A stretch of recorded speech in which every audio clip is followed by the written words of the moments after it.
Hello one and all, and welcome to Let's Record, a YouTube video with me, EkkiThump. I started to do it, so here it is. Here's a quick video showing the software chain I use to record all my YouTube Let's Plays. So I'll show off all the different pieces of software I use, starting with OBS, which is a freeware streaming and display capture piece of software. Very simple. We set this up, and this does the actual capturing of the game that I'm playing. So in this instance, I've got it set to capture the entire display, so it can record itself. It can also be set to capture specific windows and different video inputs, different parts of windows. And yeah, it's used for a lot of Twitch streaming as well as recording. It's quite versatile. Let me show the settings that I use for the videos. Particularly the quality, so it's 2500 bitrate, software encoder, audio bitrate 160, and yeah, these are grayed out while I'm recording, but I output in MOV format, which is the format that's kind of plays most nicely with the video editor I use. And in the video settings, so we record with the base resolution of 1366 by 768, which is my monitor resolution. The actual video is output in 1280 by 720. That's 720p or HD TV resolution. So that's pretty much what we do there. Like Direct 3D Renderer, Direct 3D 11. As far as I can remember, all this is just the default. There's not really a lot here that I've fiddled with. And yeah, that outputs basically an HD TV quality video file, which I can then go on and edit in my video editor. And here is that video editor. Yes, it's all done in Windows Movie Maker. Very simple, not particularly full-featured program, but does the job.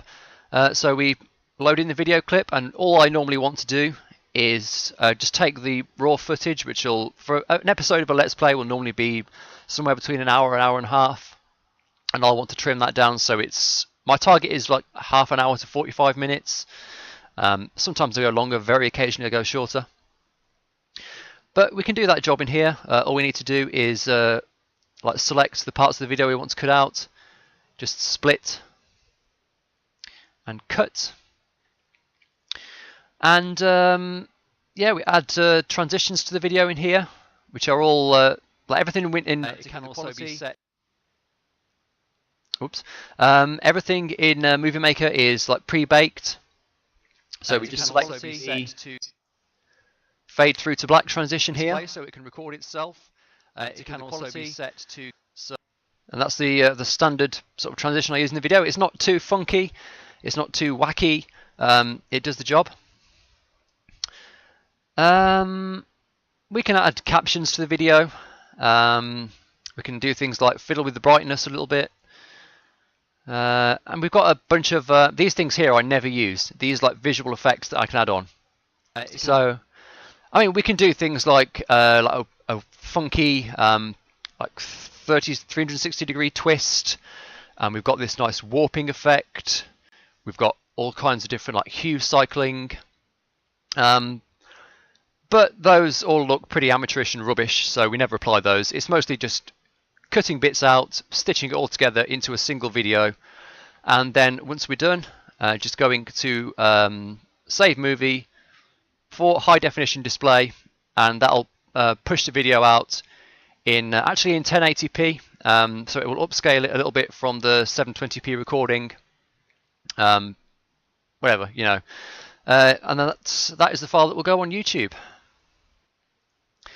So once I've got the finished output from Movie Maker, I take that file, I open it in this program, AviDemux, the next piece, the next link in the chain, which is a sort of general post-processing program. It's another piece of freeware. It's quite powerful. What I mostly use it for is fixing any audio sync issues, and this is where I come in to search through the video and grab the exact frame that I want to use for my screenshot. So let's say I want this one. So I'm going to do File, Save as Image, and drop this into there. Yeah, so that's what that's for. And last but not least, GIMP, the GNU Image Manipulation Program, a sort of freeware Photoshop-ish sort of program. It's layer-based image manipulation. So I can take the screenshot that I've exported from Avidemux. I can open that in here, and I've got this template set up with these yellow bars. And what these are is when you look at one of the larger thumbnails, like if it's embedded on the forum page, as I do on the Empyrean forums, this top bar is where the title goes. This bar in this area in the bottom corner is where the length of the video is displayed. So I know that anything that's in these sort of areas is going to be obscured. So then I take these layers and I slap on some text. So there's the text, and we're going to the basic font is Calibri Bold, if anyone's interested, and the secondary one is Calibri Bold Italic, and we're just going to funky those up a little bit, roughen them up, make them look a bit cooler, like so. No, we don't want to edit that. We just want to select the layer and drop a shadow behind it.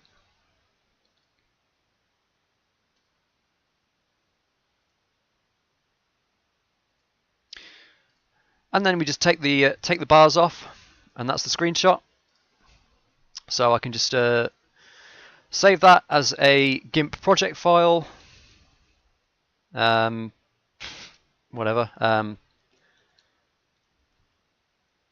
Thumbnail, and then export this as a PNG file. And that's my custom thumbnail for YouTube.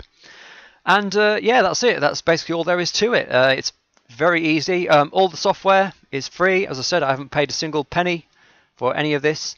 There are more powerful video editors that you can get for free as well. They're all, of course, more complicated to use than Windows Movie Maker. Movie Maker is a very simple kind of video editing for dummies software. Along with that comes the fact that it's frankly not all that powerful. But I don't need power. You know, I'm not doing anything too complicated. There are other options. I mean, there's things like Blender. If you're on Linux, you can get most of this. There's Linux versions of most of this. And for video editing, you know, I don't know what the options are at the moment, like KD Live or whatever. But obviously, you know, it's Linux. There'll be something that's like free and reasonably good out there. So yeah, that's about it. And I would guess the whole process from record to publish takes about 3 hours. So anyway, that's a quick tour behind the scenes of the software chain. Hope you've enjoyed it, and I guess I will see you, if you're watching this on the day it's posted, I will see you tomorrow for the next episode of Let's Play No Man's Sky. And if you're not watching this on the day it was posted, please check out some other videos of mine. Some of them are actually better than this. So yeah, thanks for watching, and I'll see you around.